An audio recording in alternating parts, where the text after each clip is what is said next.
नमस्कार, मैं हूं प्रसून। बात सत्ता के संरक्षण में पनपते देशद्रोहियों की, जिनके चलते ही उम्र कैद की सजा पा चुके टुंडा और शाहजहां शेख जैसे अपराधियों के हौसले बुलंद होते दिखते हैं।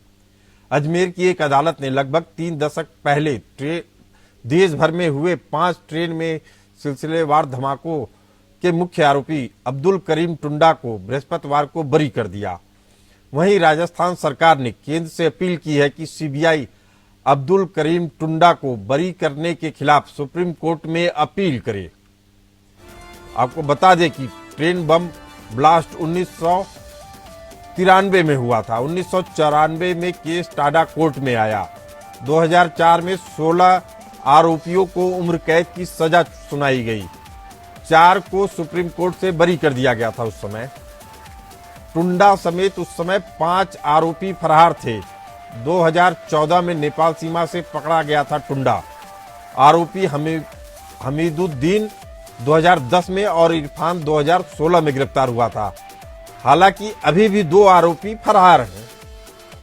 लेकिन सबसे पहले जानते हैं कि अब्दुल करीम टुंडा है कौन।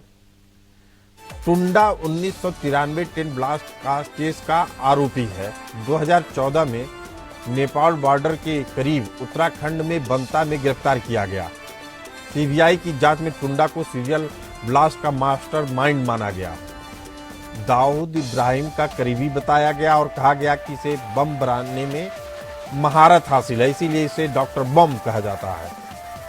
बम बनाने के दौरान हुए धमाके में उसका बायां हाथ उड़ गया था। 1993 में पहली बार मुंबई बम धमाकों में उसका नाम सामने आया था। हालांकि सोनीपत के एक केस में कोर्ट ने उसे उम्र कैद की सजा सुनाई है। आपको बता दें कि अदालत ने सीबीआई की लापरवाही और जांच में खामियों को उजागर किया है। अपनी रिपोर्ट में जो आदेश दिया अदालत ने, उसमें कहा गया है कि सीबीआई की लापरवाही और जांच में खामियों के कारण टुंडा को बरी किया गया। मामले में इन्वेस्टिगेशन ऑफिसर कभी कोर्ट में बयान देने ही नहीं आया। आपको बता दें कि 10 साल तक यह मामला चला और जिसमें इन्वेस्टिगेशन ऑफिसर कभी बयान देने नहीं आए कोर्ट में। सीबीआई ने तो टुंडा का भी इकबालिया बयान नहीं लिया। यह बड़ा सवाल है। टुंडा की गिरफ्तारी के वक्त दावा था कि उसके पास से 23 पासपोर्ट और पाकिस्तानी करेंसी जब्त की गई, लेकिन सीबीआई ने कोर्ट में ये साक्ष्य पेश ही नहीं किए।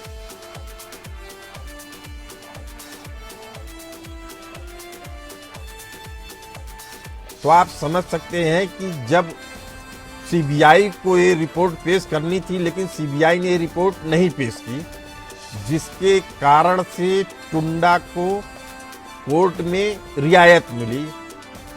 कोर्ट ने उसे कहा कि साक्ष्य के अभाव में टुंडा को बरी किया जाता है। हालांकि कोर्ट की टिप्पणियां इस तरफ इशारा करती हैं कि जो इन्वेस्टिगेशन ऑफिसर था, जो जांच थी, वो पूरी तरीके से सही तरीके से नहीं की गई। इससे पहले भाजपा ने 2008 जयपुर सिलसिलेवार विस्फोट मामले में आरोपियों के बरी होने के बाद कांग्रेस पर तुष्टीकरण का आरोप लगाया था। इसी मामले को अन्य मामले से भी जोड़ा जा रहा है। कहा जा रहा है तुष्टीकरण के कारण ही पिछली जो गहलोत की सरकार थी उसने रियायत बरती। इस मसले पे बात करने के लिए हमारे साथ मौजूद हैं विजय कौशिक कांग्रेस प्रवक्ता, अनिल गोयल बीजेपी नेता, संजय द्विवेदी शिवसेना प्रवक्ता हैं उद्धव ठाकरे के गुट से, सुमित मेहरोत्रा हैं प्रवक्ता हैं टीएमसी के। आप सभी का बहुत बहुत स्वागत है। पहला सवाल कांग्रेस के प्रवक्ता से ही, क्या तुष्टीकरण के कारण देशद्रोहियों को रियायत मिलती है? आप अपनी आवाज अनम्यूट कर लीजिए कौशिक जी। ये बात मोदी सरकार से पूछी जानी चाहिए कि किस प्रकार वह देश की जनता की आंखों में धूल झोंक रही है। मैं आपको बता दूं, कांग्रेस राज में कई आतंकवादियों को फांसी लगी थी, जिसमें अफजल गुरु, जिसमें पाकिस्तान का अजमल कसाब भी शामिल थे। मोदी राज में आप 2014 के बाद बता दीजिए किस आतंकवादी को मोदी सरकार में फांसी लगी है। जाहिर सी बात है, ये लोग सीबीआई का इस्तेमाल केवल विरोधियों को ब्लैकमेल करने के लिए, डराने दबाने को चलने के लिए करते हैं। तो भाई इस तरह के मामलों में तो लापरवाही करेगी सीबीआई। अगर उसका राजनीतिक इस्तेमाल होगा तो अब्दुल करीम टुंडा जैसे लोग बच निकलेंगे। और मैं आपको एक चीज बताता हूँ, आतंकवाद केवल यही नहीं है, आतंकवाद वो आतंकवाद है जिसके चलते जेलों में से गिरोह चलाए जा रहे हैं। आपको मालूम होगा तिहाड़ जेल में बैठे हुए कई गैंगस्टरों ने अनेकों हत्याएं देश भर में करा दी हैं, चाहे वो लॉरेंस बिश्नोई गैंग की बात हो, चाहे किसी और अन्य गैंग की बात हो। हमारे कांग्रेसी नेता सिद्धू मूसेवाले की हत्या हुई और कई हत्याएं लगातार तिहाड़ जेल में बैठे गैंगस्टरों द्वारा की जा बीजेपी रही है। नेता गोयल जी हमारे साथ हैं। गोयल जी, कांग्रेस के प्रवक्ता साहब कह रहे हैं प्रशासन में आपकी हनक खत्म हो रही है, जिसके कारण से ही ऐसे आरोपी छूट रहे हैं। हमारी हनक खत्म नहीं हो रही है। हमारी सरकार में आने के बाद में माफियाओं को मिट्टी में मिलाने का काम हो रहा है। और सही मायनों में जैसा आपने बताया 1993 में किसकी सरकार थी, वो जो ट्रेन ब्लास्ट हुआ था किसके राज में हुआ था, किसकी पुलिस थी। हम आरोप प्रत्यारोप लगाने की बजाय हम अपने गृहवान में झांक करके अगर चीजों से बात करेंगे तो ज्यादा ठीक रहेगा। हमने तो सही मायनों में कोई भी सवाल ये है कि एक आतंकवाद जिस मामले में मुख्य आरोपी टुंडा को मुख्य आरोपी बताया गया था, अदालत की जो आदेश हैं उससे साफ है कि आपका इन्वेस्टिगेशन ऑफिसर ही 2014 में वो पकड़ा गया टुंडा। 2014 में आपकी भी सरकार थी राजस्थान में। क्या आपको नहीं लगता है पुलिस अमला पूरी तरीके से राज्य सरकार के अंडर में होता है, उसी के दिशा निर्देशों का पालन करता है? ऐसे कैसे माना जा सकता है कि 10 साल में इन्वेस्टिगेशन ऑफिसर बिना किसी निर्देश के कोर्ट में ही नहीं गया, अपना बयान ही नहीं दर्ज करवाने गया? हद तो तब होती है जब टुंडा जैसे आदमी का एक बालिया बयान भी नहीं लिया जाता है। प्रसन्न जी एक बात बताओ, उसके अंदर 5 साल सरकार कांग्रेस की भी रही है। हम ये बात हम उनसे पूछेंगे। देखिए गोयल साहब, ईमानदारी वाली बात यह है कि जब आपसे पूछे तो आप अपनी बात बताइए, कांग्रेस से पूछे तो कांग्रेस की बात बताइए। उस 10 साल में 5 साल आपकी मान लेते हैं, 5 साल कांग्रेस की मान लेते हैं। आप अपने वाले का जवाब दे दीजिए, कांग्रेस वाले से पूछ लेंगे। मैं बिल्कुल इस बात पे आ रहा हूँ। हमारी सरकारें जहां भी आपने देखा होगा पूरी तरीके से माफियाओं को खत्म करने के लिए पूरी तरीके से कटिबद्ध होकर के कार्रवाई करती है। ठीक है कि अगर मानो सपोज करो कि किसी भी वजह से कोई भी कारण से अगर वहां पर उसने गलती करी है, जो भी प्रशासन के लोगों ने गलती करी है, अरे देशद्रोह का मामला है। नहीं, मैं वही मान रहा हूँ, देशद्रोह के मामले की बात कर रहा हूँ जी। जो जिसको वहां पेश होना चाहिए था वो पेश नहीं हुआ। क्यों नहीं हुआ? संजय द्विवेदी जी हैं, उद्धव ठाकरे गुट से है, शिवसेना के प्रवक्ता हैं। संजय जी, क्या लगता है कि अभी पिछले दिनों आपकी महाराष्ट्र में सरकार थी, ऐसे मामलों पे अब आपका भी रुख थोड़ा सा नरम लगता है? नहीं प्रसन्न जी, हमारा नरम रुख बिल्कुल नहीं लगता है। नरम रुख हमारा है। शिवसेना जिन सिद्धांतों में चल रही, जिस जो पहचान रखती है वो पहचान चल रही है।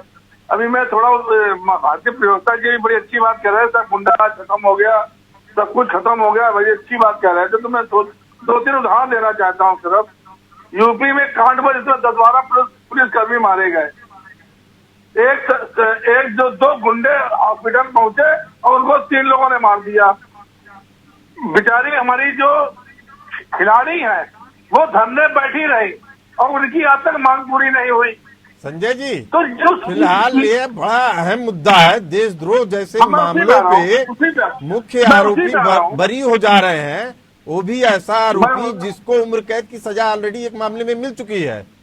यह मुद्दा बड़ा गंभीर है और संवेदनशील है। इसी मुद्दे पे बने रहे। आपसे रिक्वेस्ट है, हमारी आग्रह है आपसे कि यह मुद्दा अगर सुप्रीम कोर्ट में जाता है और केंद्र सरकार ले जाती है, ऐसा राजस्थान सरकार ने भी माना है।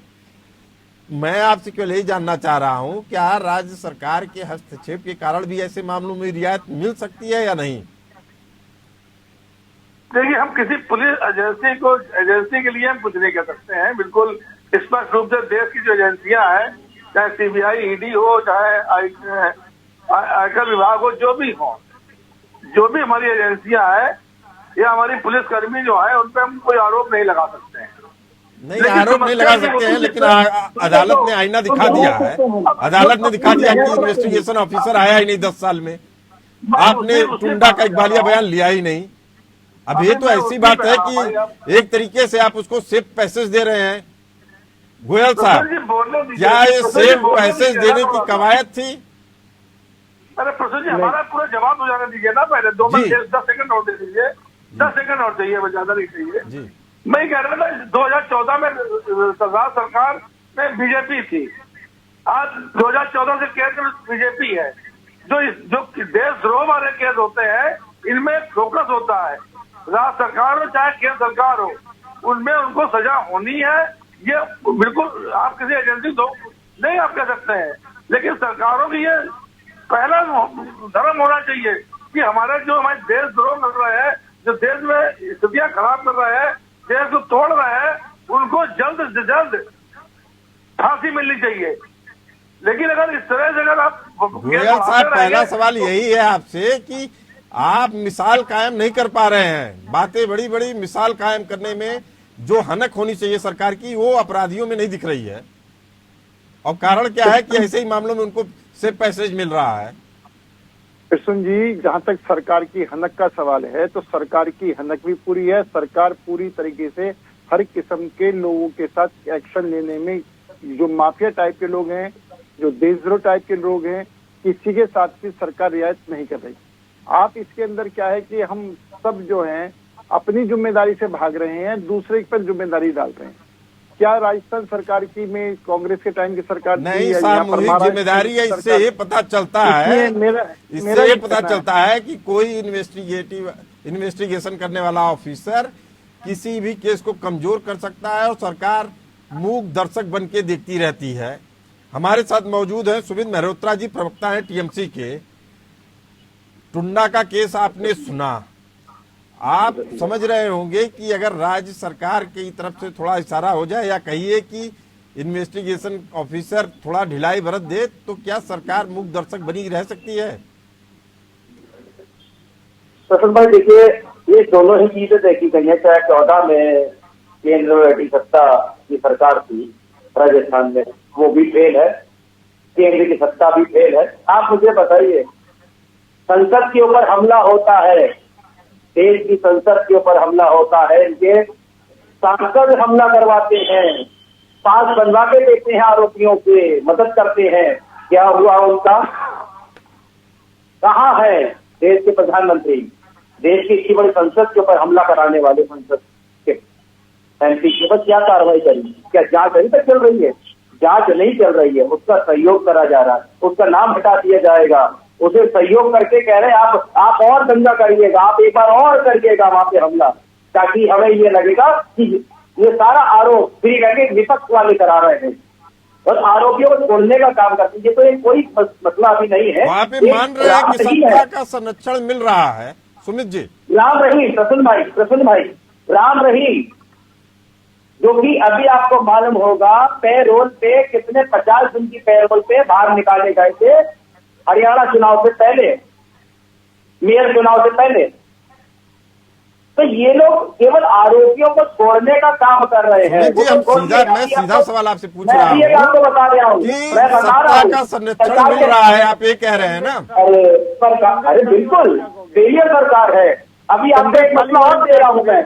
ये कहते हैं उत्तर प्रदेश में हमारी सरकार बहुत बढ़िया काम कर रही है, माननीय योगी बाबा जी के बारे में बोल दो। आरोपी जेल से भाग जाते हैं, जेल तोड़ के भाग जा रहे हैं। बरेली का मसला है, एक बड़ा सवाल है, एक गंभीर विषय है आप जो उठा रहे हैं, लेकिन वक्त हो चला है एक छोटे से ब्रेक का। ब्रेक के बाद आएंगे तो हम आपसे पूछेंगे शाहजहां शेख जैसे लोगों पे भी इसी तरीके की सख्ती बरती जाएगी या नहीं, क्योंकि वो विक्ट्री साइन दिखाते हुए जा रहे थे पुलिस के संरक्षण में। बात कर रहे हैं सत्ता के संरक्षण में पनपते देशद्रोहियों की, अपराधियों की, जिसके कारण इन संरक्षण के कारण इन अपराधियों के हौसले बुलंद होते जाते हैं। हम बात कर रहे हैं शाहजहां शेख की। उनके संरक्षण की बात इसलिए भी हो रही है क्योंकि तृणमूल कांग्रेस के महासचिव अभिषेक बनर्जी ने कहा था कि शाहजहां शेख की गिरफ्तारी में इतना विलंब इसलिए हुआ क्योंकि कोलकाता हाई कोर्ट ने उनकी गिरफ्तारी के खिलाफ स्टे दे रखा है। महासचिव का यह बयान आते ही हाई कोर्ट ने भी एक वक्तव्य जारी कर दिया और कहा कि शेख शाहजहां की गिरफ्तारी के खिलाफ हाई कोर्ट ने कोई भी स्टे नहीं दिया है, जिसे अकड़ और विक्ट्री के साइन बनाते देखकर हर आदमी भौचक्का रह गया। शेख शाहजहां की जो पेशी हुई उसमें उसे बिना हथकड़ी के कोर्ट में पेश किया गया। पुलिस वाले उसके बॉडीगार्ड लग रहे थे, जिससे काफी निराशा फैली क्योंकि उसके खिलाफ बलात्कार, यौन शोषण, हत्या, अनुसूचित जाति जनजाति पर अत्याचार के 47 मामले दर्ज हैं। हमारे साथ मौजूद है टीएमसी प्रवक्ता सुमित जी। जो तस्वीरें दिख रही थी, विक्ट्री साइन बनाता जा रहा था, कैसे जीता है शाहजहां शेख?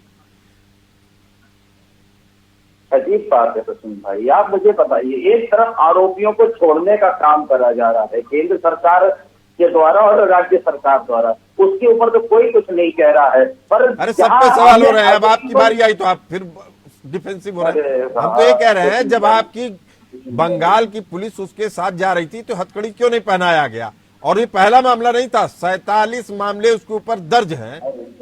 देखिए, तराजू के दोनों पलड़े एक ही जैसे होने चाहिए। ऐसा नहीं होगा कि हम बीजेपी को से सवाल पूछेंगे तो आपको छोड़ेंगे। नहीं, देखिए क्या है, आज मुझे बताइए, इतना बड़ा आरोपी, उसे छोड़ने का काम करा जाए? शाहजहां शेख के बारे में बात हो रही है। मैं उसके ऊपर भी आ रहा हूँ, प्रसून भाई। और हमने हर बात में एक ही बात रखी है हमारे पार्टी के नेतृत्व में कि उस आरोपी को छोड़ा नहीं जाएगा, जेल में डालने का काम करा जाएगा। पर आज देखा नहीं, मैं ये पूछ रहा हूँ, आप मुद्दे पे आइए ना सुमित जी। मैं पूछ रहा हूँ कि पुलिस के संरक्षण में लग रहा था उसकी पेशी हो रही है, लग ही नहीं रहा था वो अपराधी है, लग ही नहीं रहा था उसके ऊपर 47 मुकदमे पहले से दर्ज हैं। वो तो विक्ट्री साइन बना के जा रहा है ऐसे। अरे प्रसून भाई, आरोपी है वो, उसे जेल में डालने का काम करा है राज्य सरकार ने, ममता दीदी सरकार ने जेल में डालने का काम करा है। अब वो विक्ट्री दिखा रहा है। पहनाने का काम किसका था? सरकार ने जेल में डालने का जो अपना वादा था पूरा करा। पर आज हम जानते हैं कि जहां के ऊपर आरोप पर थोड़ी विलंब हुई, प्रशासन से देरी हुई, पर देरी का रिजल्ट अच्छा ये निकला कि आज वो पकड़ा गया, जेल में डालने का काम करा है। और मैं आपको बता दूं, वहां जिस तरीके से लोग ये कह रहे हैं कि जमीनें हड़पी गई है, महिलाओं को अत्याचार हुआ है, हमारी राज्य सरकार के हर एक मंत्री वहां पे जाकर के उनकी जमीनें वापस कराने का काम कर रहे हैं, उनको न्याय दिलाने का काम कर रहे हैं कि उस व्यक्ति ने जो भी अगर गलत काम करा है तो आपको न्याय मिले। पर आज देखा जा रहा है प्रसून भाई, जहाँ अनिल गोयल जी, टीएमसी ने साफ कर दिया कि हमने मिसाल कायम की है, पार्टी से दरबदर कर दिया। इन्होंने मिसाल कायम करी थी या एक महीने से ज्यादा वो वहीं का वहीं पड़ोस में 20-33 किलोमीटर दूर था और उसको गिरफ्तार नहीं करा। जिस तरीके से आज इन्होंने पुलिस के सामने वो गया कि उसको आरोपी अपराधी के तरीके से लेके गए या उसको बादशाह बना कर लेके गए, ये सवाल उठता है सुमित जी। आप ही से सवाल पूछ रहा हूँ कि जो अभिषेक बनर्जी जी जैसा व्यक्ति क्या अदालत के आदेश को नहीं समझ पा रहा था या समझना ही नहीं चाह रहा था? अरे आरोपियों को तो संरक्षण देने का काम तो भाजपा करती है। आप मुझे बताइए, शुभेंदु अधिकारी कौन है? आरोपी है नहीं है? शुभेंदु अधिकारी कौन है? सीबीआई जांच कर, आरोपी को तो संरक्षण देने का काम ये करते हैं।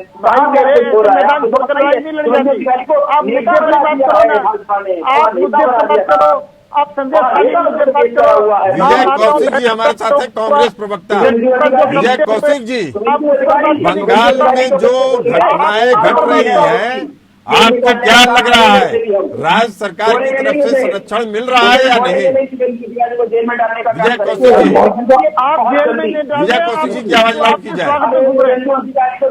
मौजूदा परिस्थितियां बता रही है जिस तरह से शेख के मामले में राज्य सरकार ने भीड़ बरती है, कहीं ना कहीं उसमें राजनीतिक संलिप्तता है।